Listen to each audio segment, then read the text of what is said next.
Today we're going to talk with another African entrepreneur. My friend Rahel has an African fashion company that's about more than just trying to put clothes on your back. She's at home in African fashion because she's on a mission to change people's lives and how they think about the continent. So let's get into it.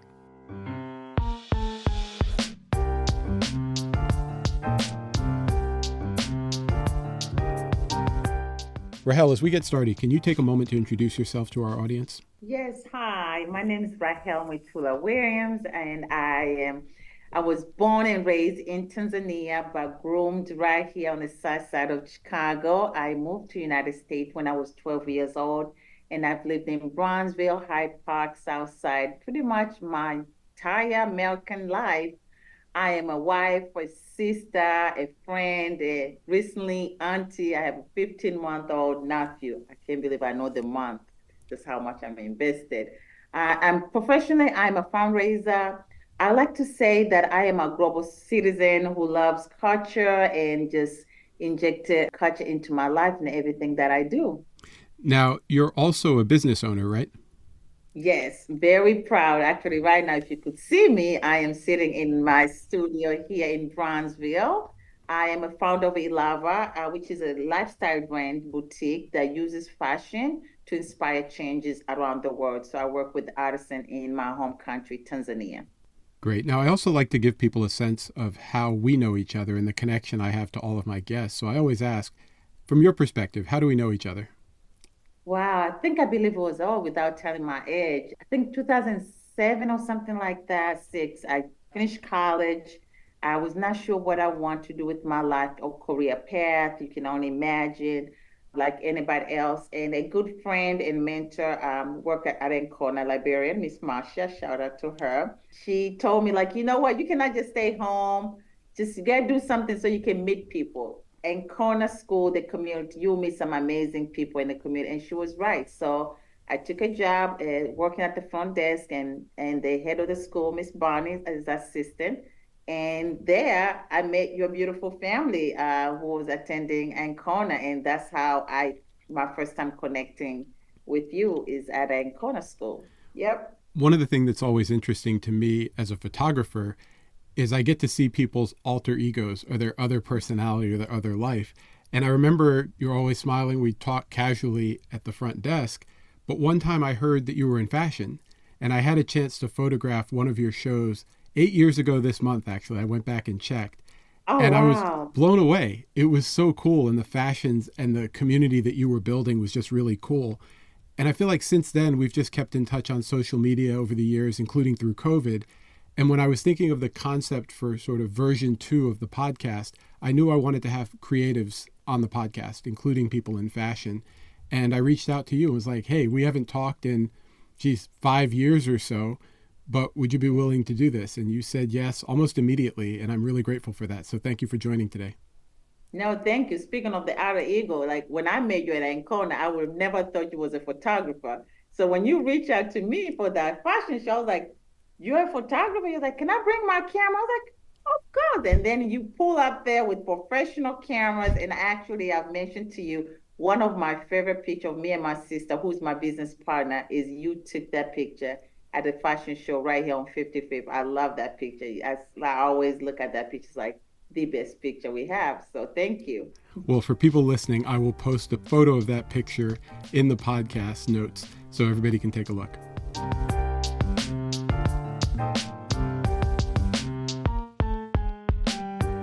Rahel, I want to talk about the first time you were exposed to fashion. And I'm curious, is it a lifelong passion that you knew you'd always want to pursue?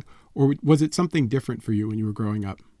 Wow. So, I grew up in Tanzania, East Africa, in fashion or fashion designer, it's not like a career or somebody aspired to do. But I was very creative child. African prints and the bold color African prints, they're always part of our culture. I've always loved to just take them and just make them, tie them differently, my body and my head, just mix matching prints.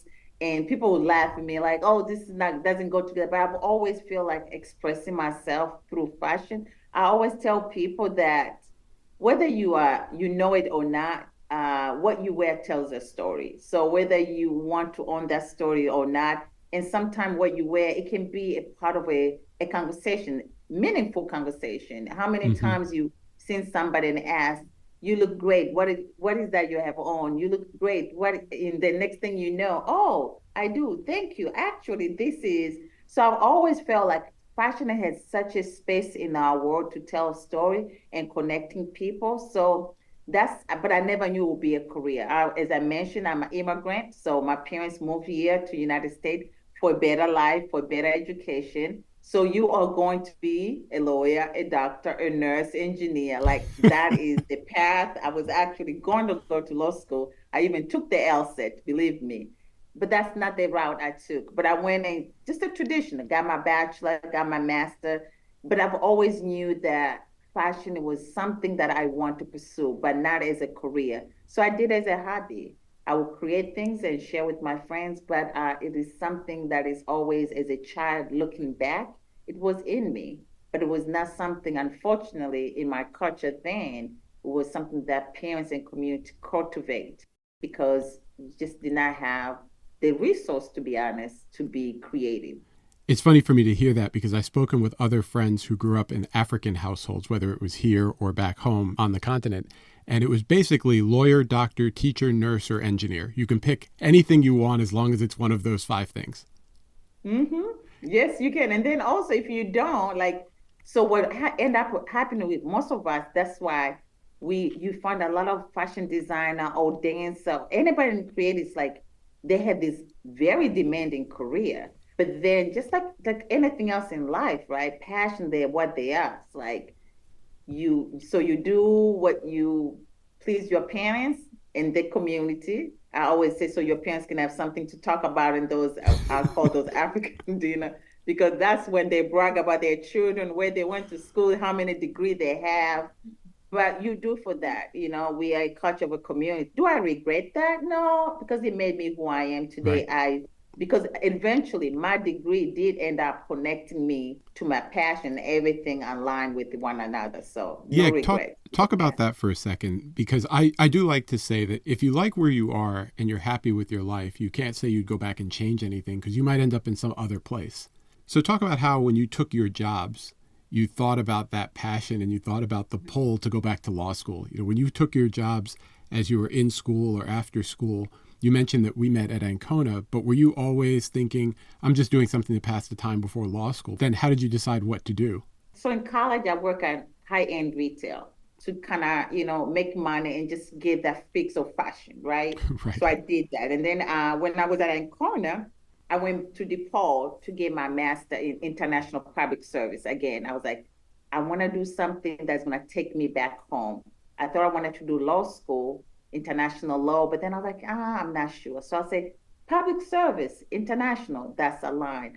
So Hmm. when I was actually in Ancona, I was at DePaul, and I took part-time weekend only job at another high-end retail. Again, to just get that, I just need to see the creativity of fashion, right? But not no idea what this is gonna look like. So during my study at DePaul, I had an opportunity to do a study abroad in Kenya.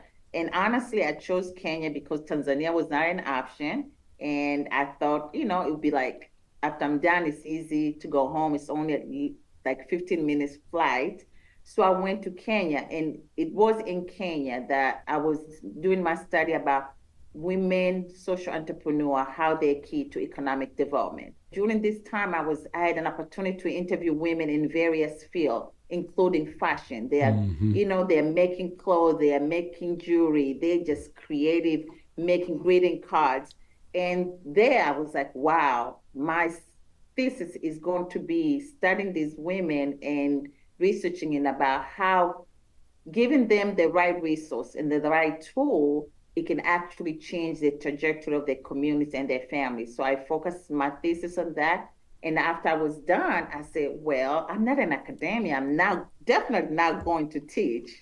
So what I'm going to do with this degree. So I turned my thesis into the business, which is now Ilava. And I started employing those women and all these beautiful designs and idea that I saw. I start dreaming them up and they start creating products for me. And that's how Ilava began. So then I have to ask, it sounds like you were on that journey from the time you started going back to get your master's, but how did you decide I'm actually going to do this as a business? I'm not just going to work with them as an independent person who has them making clothes for me, but I'm actually going to do a business and I'm going to launch a business in African fashion because that's what I'm supposed to be doing.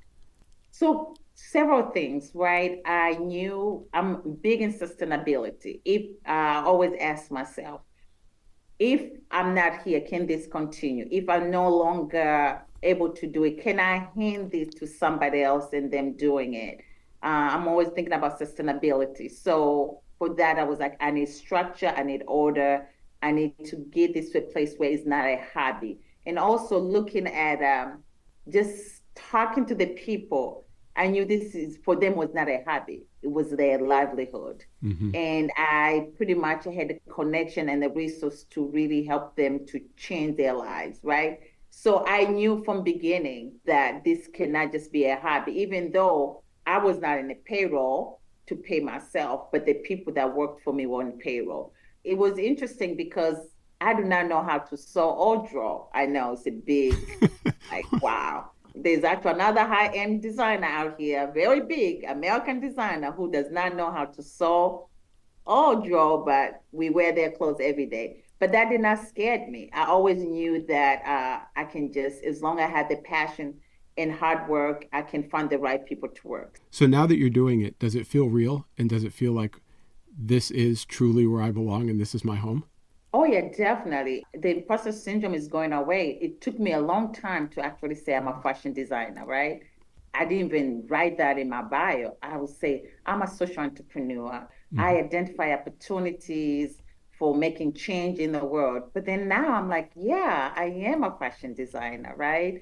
So I no longer have that fear of not owning what I bring to the table. But it took me a long time to, and because I felt like I did not have the skill, the natural skill set that's been identified with fashion design, sewing and drawing. Rahel, I want to spend a few minutes talking about the things that make African fashion a special place for you and where you're at home. One thing I didn't think about originally was that it's not just about the clothes, but you view it as a way to connect people. Can you say a little bit more about that? Because I thought it was fascinating when you described it to me the first time I heard it. So what I do, I'm doing this with fashion is I'm connecting people together, right?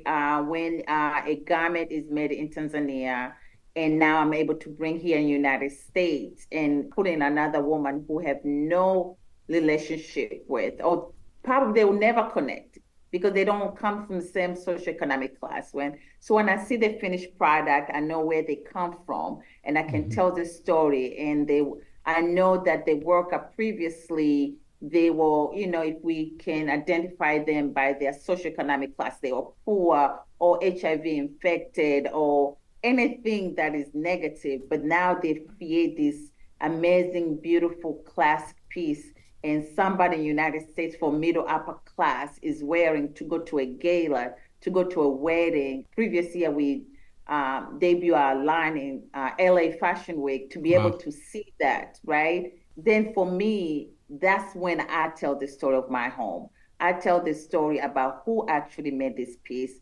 And then also I get to tell the women in Tanzania who's wearing their piece and how much they appreciate, how much they feel great in the piece, knowing that they are looking good while making an impact in somebody else's lives, and people's lives are being changed and people are no longer living in extreme poverty, and now they're actually able to provide for their family. And a lot of people cannot say that what you have on right now, you do not know who made that Right. and what changing in their lives. But for us, that story, that connection of two different worlds coming together because of fashion is priceless. It's funny because the way you're describing both the person making the garment and the person wearing the garment, they're almost from two totally different worlds, and you would think they have nothing in common, but in fact they do. And it's the Yeah, clothes that they're wearing and the statement they're yeah. making with those clothes. Yeah, they actually do. And another thing that I like to also share with people, one of the stigma when it comes to pricing and telling the story. Sometimes I kind of shy away from going deep into telling the story because I don't want you to have a pity Mm-hmm. purchase, right? Because Right. we're like garment themselves can stand themselves. But also, I'd like to tell the story because it's beyond just fashion, right? We have been conditioned that, not conditioned, the world has been served anything from the continent supposed to be free or cheap or because nobody ever had to pay the market value, right? So now to be able to present a beautiful design into the Western world with the actually market value. I'm proud of that because we live in a fast fashion. People want quick things, cheap things, and they always ask why this costs this much. And then I have to go back and educate people, like, because this is how much it costs. Because again, we don't have to deal with and our customers actually love that, knowing that who actually is making their clothes. They care about that. And most people think they don't, but they do. So it's changing people's relationship with the continent. Something beautiful and something quality, something classy can come from the continent. That was really interesting to hear the way you describe it and the history behind it, because I had never really connected people's expectations of what they get from the continent, whether it's food products or fashion products or any other art or creative products. And I had never really connected that to centuries of taking raw materials from the continent and frankly Mm-hmm. taking free labor from the continent, Yeah. and how that So shapes my expectations of what I pay for things that are made on the continent. yeah. So it is, I always say, just think about the Western world never had to pay a market value for anything from the continent, from colonization for Atlantic slave trade. You had 400 years of free labor and you had a free raw material. So clearly, we do not know the value, the market value of development in the Western world. You didn't have to pay for it. So now we are putting a price tag to it. This is how much it's costing. And everybody's like, but But that's fair trade. but what's interesting is relative to comparable goods Mm-hmm. in the marketplace, you're using fashion to put the continent on the same level as goods that are made by peer companies and peer designers. Yeah. And beyond just that, and also for the woman who wear, every now and then we are going to have men's stuff too. We do have few I saw. I men's saw. stuff, but but for women also, for me and my sisters, we have this tagline we call lifestyle and not trend, right? Because again, with African prints, we associate it with a very specific event. It's Black History Month. My church is having a Black African night, so Mm-hmm. I'm gonna wear this. My school is doing this. For me, I want to introduce the African print piece in a woman's wardrobe, just like any other classic piece that you have, just like that little black dress, that classic white button-up shirt that every woman has, that pencil skirt. I want every woman to have that in their wardrobe and to say, this is a lifestyle, not a trend. It's a part of who I am, and that I just don't take it off. And we take pride in knowing that it's made in Tanzania, and to be able to contribute to African print is a part of a staple wardrobe for women in their lifestyle choices. I would love one day when I'm watching the Oscar, the Grammy, and when they celebrate passing and they say, "What are you wearing?" and to be able to name an African designer and to say it's me, on top of right after I'm wearing Chanel, Oscar de Laurenti. I want to say Ilava, made in Tanzania, right? Mm-hmm. I want that to be just as natural thing to do with African designer and African, because that's part of who we are and that's part of our home and our identity.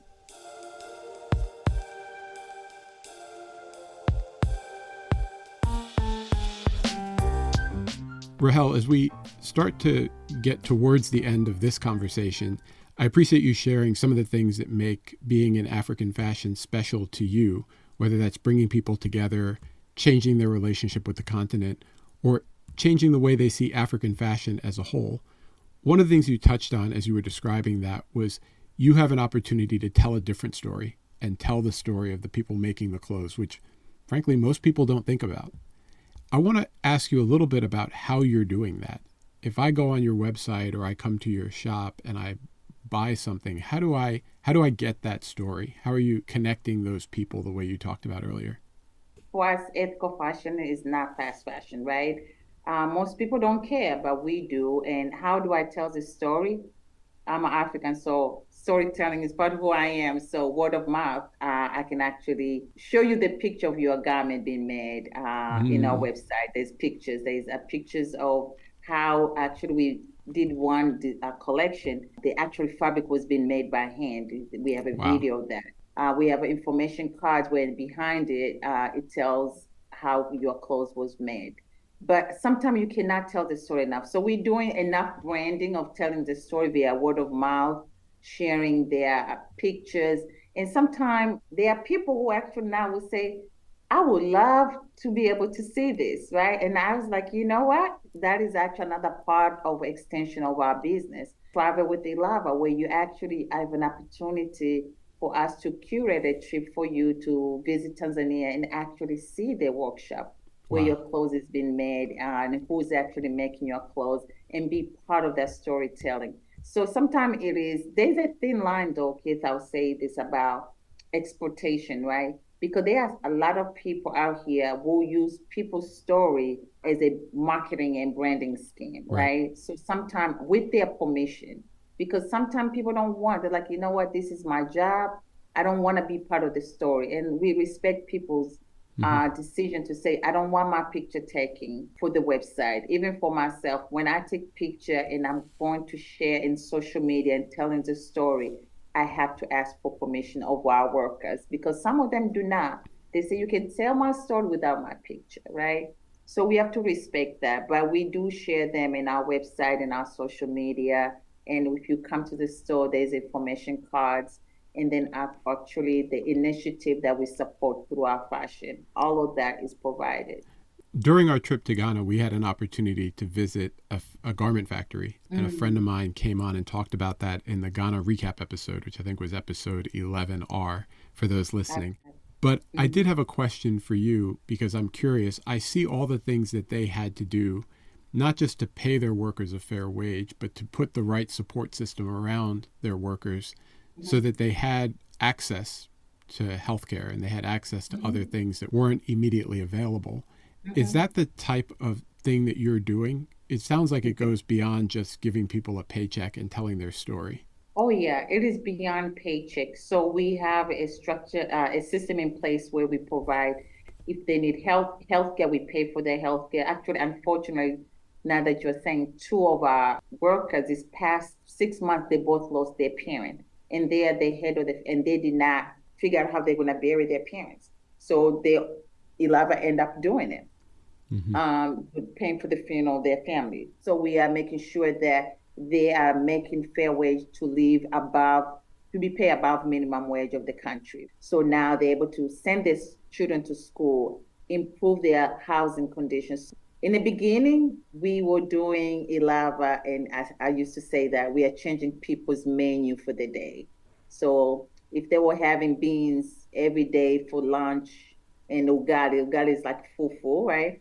Now in the beginning was like, let's pay them good enough, at least they can have some kind of meat once or twice, Mm-hmm. right? Mm-hmm. It started off that way. We were changing people's menu, and that was good. And the but now we say let's change the next generation, meaning Mm-hmm. let's pay them fair wage enough for them to change the menu and not to worry about their children's education and healthcare because then you are changing the next generation. That's how you end vicious cycle of poverty, right? People always tend to say, oh, they live in $1 a day. They are very creative. That is not a badge of honor. Just because I can be creative and stretching $1 a day does not mean I need to stay there.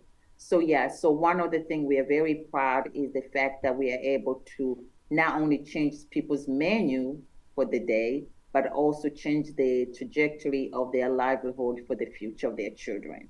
It has been the reason why I have yet to quit anytime I look at the numbers and anytime business consulting tells me, is this a business or a hobby? Because it does not make sense in a traditional Right. business Right. plan. It does not. And it just does not. By the way, one day. Right. And it sounds like you're well on your way to that journey, but it's more important than just your bottom line. You're really changing lives and making a difference on a lot of dimensions. As we wrap up, I have to ask where people can see your clothing line. How can they stay connected to what you're doing? How can they get their hands on some of the African fashions that you and your team are creating? Great. So we're on a website, which is www.myilava.com. Also, most recently, only 3 months ago, we opened a brick and mortar right here in Bronzeville, right next to Norman's Bistro. If you're a Chicago and Southsider, You you know where know where it Norman's is. is. So yeah, we are here every Wednesday to Saturday from noon to 6. Yeah, Mitch Studios. So hopefully you come and visit us and we can share more story or talk about your opportunity to experience Tanzania. Yeah, and talk more about the people and the country and the fashion that we love here at Ilava. Well, we had a chance to go to Tanzania several years ago, and it was absolutely amazing. I will give people in the show notes a link to your website, myilava.com, and also a link to your Instagram account, myilava, which is MYILAVA, and give people an opportunity to not only see the fashions, but hopefully become customers and supporters of what you're doing as a social entrepreneur, doing some really great things.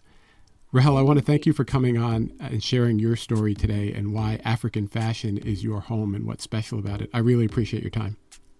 Thank you for having me. It's always a joy to talk about my home, and that is my fashion, my Ilava. So thank you so much for inviting me.